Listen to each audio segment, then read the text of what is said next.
I know this sounds impossible, but 70-year-old Clara Whitcomb became rich because of a shack nobody in her late husband's family wanted. Not a mansion, not a farm, not even a proper cabin.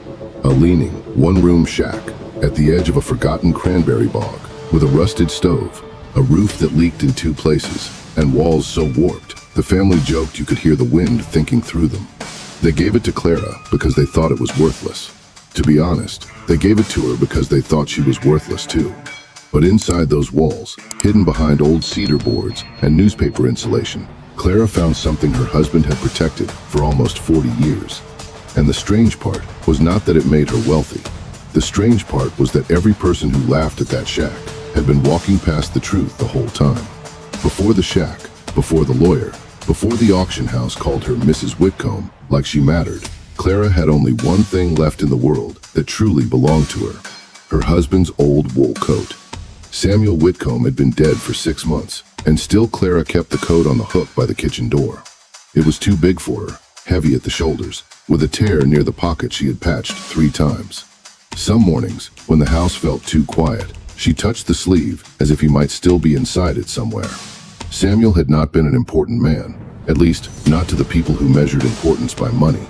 He fixed clocks, he repaired radios, he mended cabinets, hinges, screen doors, children's bicycles, music boxes, and once, a cracked porcelain angel for a woman who cried because it had belonged to her mother. People brought him broken things because he had the patience to listen to what was wrong with them. But his own family never saw that as talent. They called him slow. They called him soft. His older brother Malcolm used to say, Sam could turn a nickel into a memory and still not pay the electric bill. Clara hated that line. Not because it was clever, because Samuel would smile when they said it, like he believed maybe he deserved it. They had lived poor, yes, but Clara never felt poor with Samuel in the room. After 46 years of marriage, she knew the difference between a man who had no money and a man who had no worth. Samuel had the first problem. His family had the second.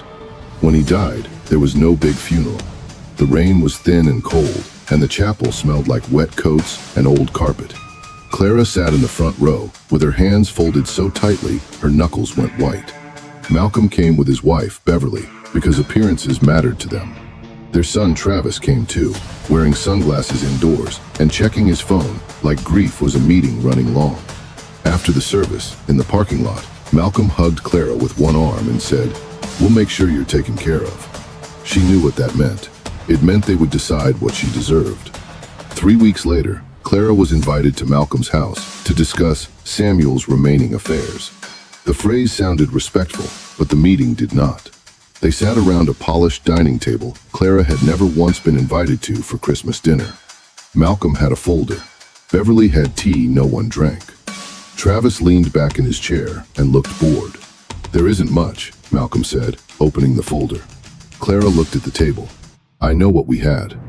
"No, Clara," Beverly said gently, in that voice people use when they want cruelty to sound like kindness. "You know what Sam told you." Clara lifted her eyes. Samuel had left no savings, no investments, no hidden account. The small house they rented was not theirs. His tools were worth almost nothing, according to Travis, who said it like the tools had personally disappointed him. Then Malcolm cleared his throat. "There is one property." Clara blinked. "What property?" Malcolm's mouth twitched. "Cedar Hollow." Beverly looked away. Travis laughed once. Clara had heard the name, but only barely. A little bog shack Samuel's father had bought decades ago, when land was cheap and pride was expensive. It sat 9 miles out past Mill Road, near a cranberry bog that had dried up before Clara was 30. Nobody used it. Nobody wanted it. Nobody even remembered it until taxes came due. Malcolm slid a paper toward her. Sam's name was still attached to it. Technically, half of it passed through him. The rest of us talked and, well, we think you should have it. "How generous," Clara said quietly. Beverly's smile froze. Malcolm sighed. "Look, Clara, don't make this into something ugly. We're giving you a piece of property." Travis leaned forward. "It's a shack, but hey, maybe you can sell it for firewood." Clara did not answer. Because you know what hurt the most? It wasn't that they gave her the worst thing. It was that they expected her to be grateful for the insult. She signed the paper anyway. Not because she wanted the shack, because Samuel's name was on it. And Clara had spent 46 years loving a man everybody underestimated. She was not going to let the last place tied to him be tossed away like scrap. The next morning, she drove out to Cedar Hollow in her old blue car with the heater stuck on low and Samuel's coat folded on the passenger seat. The road got worse after Mill Road. Pavement turned to gravel. Gravel turned to mud. The trees leaned in close, bare branches scratching at the sky. The bog opened suddenly on the left, flat and brown and quiet, with old wooden channels cutting through the dead grass like scars. And there, half hidden behind sumac and wild vines, was the shack. Clara stopped the car. For a second, she almost laughed. It was worse than Travis had said. The shack was small, crooked, gray with weather, standing on stones instead of a foundation. One window had been boarded from the inside. The porch was only 2 planks and a prayer. The door hung slightly off-center, as if the building had grown tired of pretending to be square. Clara sat in the car a long time. "I'm not gonna lie," she whispered, though no one was there. "I don't know what I'm doing here, Sam." The wind moved through the bog. The shack creaked. She took the key from her purse. The lock fought her, then gave. Inside, the air smelled of cedar dust, old smoke, damp paper, and something faintly sweet. Not rot exactly, something preserved. There was one room, a rusted stove, a narrow table, 2 broken chairs, a row of shelves with jars full of screws, buttons, clock parts, and bits of colored glass. Against the far wall stood an old workbench. Clara walked slowly. Samuel had been here. She knew it immediately. Not because of anything obvious, because the room had his order. Small jars arranged by size, pencils sharpened and laid in a tin, a rag folded over a plane. The careful little habits of a man who believed even poor things deserved respect. On the workbench sat a metal lunchbox. Clara opened it. Inside was a stack of envelopes, each one empty, each one addressed in Samuel's handwriting, but never mailed. To Clara. Her throat tightened. She picked up the top envelope. No letter inside, just her name on the front. Clara Whitcomb. Below it, in small pencil, Samuel had written, "Not yet." For a second, she thought she was losing her mind. Then she noticed the walls. At first glance, they were just old cedar boards, dark with age and smoke. But Clara had sewn in factories for 30 years before her hands got too stiff. She knew seams. She knew when one line did not match another. The wall behind the workbench had a narrow vertical break where no break should be. She stepped closer. The boards were not nailed like the others. They were fitted, hidden. "Okay," she whispered. "What did you do?" Her hands were not strong anymore, but Samuel had left tools. She found a thin pry bar beneath the bench and worked it gently into the seam. The board gave with a dry crack, then another. A section of wall, no wider than a pantry door, swung open on hidden hinges. Cold air breathed out. Clara stood still. Behind the wall was a cavity lined with oilcloth and cedar strips. Inside were flat wooden cases stacked upright, wrapped carefully in wax paper and tied with string. On the first case, in Samuel's handwriting, were 3 words: Evelyn's window pieces. Evelyn had been Samuel's mother. Clara had met her only twice before she died, a quiet woman with paint under her fingernails and a sadness that never seemed to leave her face. The family always said she had been artistic, in the way people say someone is harmless but inconvenient. Clara untied the string. Inside the case was a sheet of glass. Not window glass, colored glass. Deep blue, amber, red, pale green, cut into a pattern so delicate, Clara forgot to breathe. A woman stood in the design, not a saint, not an angel, but a tired woman holding a lantern in front of a dark house. The glass pieces were numbered in tiny pencil.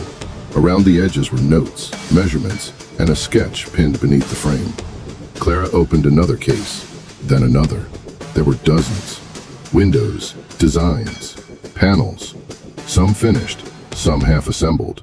Some only drawn on thick paper and layered with color notes.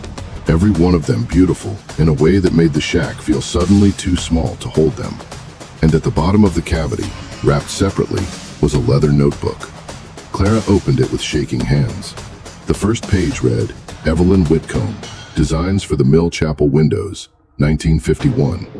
Clara stared at the name. The Mill Chapel. Everyone in the county knew the Mill Chapel. It had burned down in 1968. People still talked about the stained glass windows lost in that fire. Windows designed by a regional artist whose name no one remembered. But here, in a rotting shack nobody wanted, were the original designs. Not destroyed, hidden, saved. Clara sat down hard on the old chair. The chair groaned beneath her. She turned pages. Evelyn had written everything. How the mill owner refused to pay her full price. How her husband signed away her credit. How the church put another man's name in the dedication booklet. How the family told her to stop making trouble. One line near the middle made Clara close her eyes. They like my windows better without my name attached. Clara thought of Samuel. Soft Samuel. Slow Samuel. Worthless Samuel. All those years, he had not been hiding junk in an old wall. He had been protecting his mother's stolen life. That was the first discovery. But it was not the one that made her rich. That came 3 days later. Clara returned to the shack with a thermos, a flashlight, and Samuel's coat around her shoulders. She spent the morning opening the rest of the wall. Behind the first cavity was another, then another, hidden between studs, sealed against moisture. There were letters from galleries. Returned, rejected, ignored. There were sketches for windows that had never been built. There were photographs of Evelyn standing beside completed panels, her name written on the back in Samuel's careful hand, as if he had known someday someone would try to erase her again. Then Clara found the tube. It was metal, capped at both ends, tucked behind a loose brace near the floor. Inside was a rolled contract and a letter. This one was from Samuel. Clara knew his handwriting before she unfolded it. My Clara, if you're reading this, then I either got brave too late or I trusted the walls to do what I couldn't. Listen, I know you always thought I came out here to fix clocks and waste time. I let you think that because I was ashamed I couldn't make it right while I was alive. Mama made the chapel windows. All of them. The county gave another man the credit, and our family let it happen because money was easier than truth. I spent years finding what was left. The contract in this tube proves she was hired first. Her sketches match the chapel photographs. Her notes match the glass. If it is worth anything, it is yours. But more than that, her name is yours to give back. You were the only person who ever looked at broken things the way I did, like they still had a chance. Clara pressed the paper against her chest. For 46 years, she had believed Samuel was a man who collected scraps because he could not build a better life. But he had been building a case, piece by piece, in silence. That afternoon, a truck came down the muddy road. Clara saw it through the cracked window and folded Samuel's letter quickly. Malcolm stepped out first, then Travis. Beverly stayed in the truck, looking at the shack with disgust. Well, Malcolm called, climbing the 2 porch boards. You actually came. Clara stood in the doorway. What do you want? Malcolm gave her a wounded smile. Can't a man check on his brother's widow? Travis leaned sideways, trying to see past her into the room. Place still standing? That's a miracle. Clara did not move. Malcolm's eyes dropped to the pry bar near the wall, then to the open cavity. His face changed. Not much, but enough. What have you been tearing into? Walls, Clara said. Travis laughed. Looking for gold? Clara looked at him. No. Malcolm stepped closer. Clara, this property was transferred to you out of kindness. But if there are family items inside, that's different. There it is, Clara said softly. Malcolm frowned. What? The reason you came. Beverly got out of the truck then. Don't be dramatic. We heard from someone at the county you'd been asking about old chapel records. Clara looked from one face to the other. The county clerk, of course. Malcolm's voice turned smooth. Anything connected to Mother belongs to the Whitcomb family. I am the Whitcomb family, Clara said. Travis snorted. You married in. Clara felt something old and tired rise in her chest. For a long time, she had let people like Travis decide the shape of the room. Not anymore. Look, Malcolm said, lowering his voice. You don't understand what you're holding. Old glass is fragile. Old paper is complicated. Let me take it to someone who knows what to do. You? Yes. The man who called Samuel a fool at his own funeral lunch? Malcolm's face hardened. I never said that. You said worse. The wind moved through the doorway. Clara tightened her hand around Samuel's letter inside her pocket. I'm keeping it, she said. Malcolm's eyes went flat. Then you better hope that transfer paper is as clean as you think it is. It was not a shout. It was worse. It was the voice of a man who had always believed money made him patient enough to win. They left her with mud on the floor and fear in her throat. That night, Clara did not sleep. She sat at Samuel's workbench with the glass cases stacked around her and the metal tube open beside the lamp. Rain tapped the roof. Water dripped into a bucket near the stove. The shack groaned in the wind. She thought about giving up. She really did. No one tells you how exhausting it is to defend the dead when the living still have lawyers. By morning, she drove to town with Samuel's letter, the contract, and 3 photographs wrapped in a towel. She went to the only person Samuel had trusted with clock parts too delicate for his hands, Mr. Alden Pike, who owned the antique shop beside the post office. Alden was 82, half-deaf, and mean to customers who touched things without asking. He remembered Samuel. More importantly, he remembered Evelyn. When Clara unwrapped the first photograph, Alden stopped breathing for a second. Where did you get this? Cedar Hollow. He sat down slowly. I saw those windows when I was a boy, he said, before the chapel burned. Clara laid the contract beside the photo. Alden put on his glasses. Then he took them off. Then he put them on again. Mrs. Whitcomb, he said carefully, you need an appraiser, a real one, not me, not anybody in this town. I don't want to sell my husband's mother like furniture. No, Alden said, but you may need to prove what she made before someone else steals it twice. 2 weeks later, a woman named Dr. Vivian Ross arrived from Boston with white gloves, a camera, and a seriousness Clara trusted. She spent 2 days in the shack. She examined the glass pieces, the sketches, the photographs, the contract, the notebook. At the end of the second day, she sat with Clara at the workbench and spoke plainly. These are not simply decorative pieces, Dr. Ross said. These are the missing original designs for the Mill Chapel windows. Collectors have searched for records of them for decades. Clara held Samuel's coat closed at her throat. What are they worth? Dr. Ross was quiet for a moment. A conservative estimate for the collection, if authenticated and sold properly, could be between $400,000 and $700,000. Possibly more, depending on institutional interest. Clara looked at the wall. The same wall Travis had joked about. The same wall Malcolm wanted to search. The same wall Samuel had trusted more than his own family. I need to sit down, Clara said. You are sitting down, Dr. Ross said gently. Clara almost laughed. Then she almost cried. But the story did not end with a number. Money has a sound. Not coins, not bills. Doors.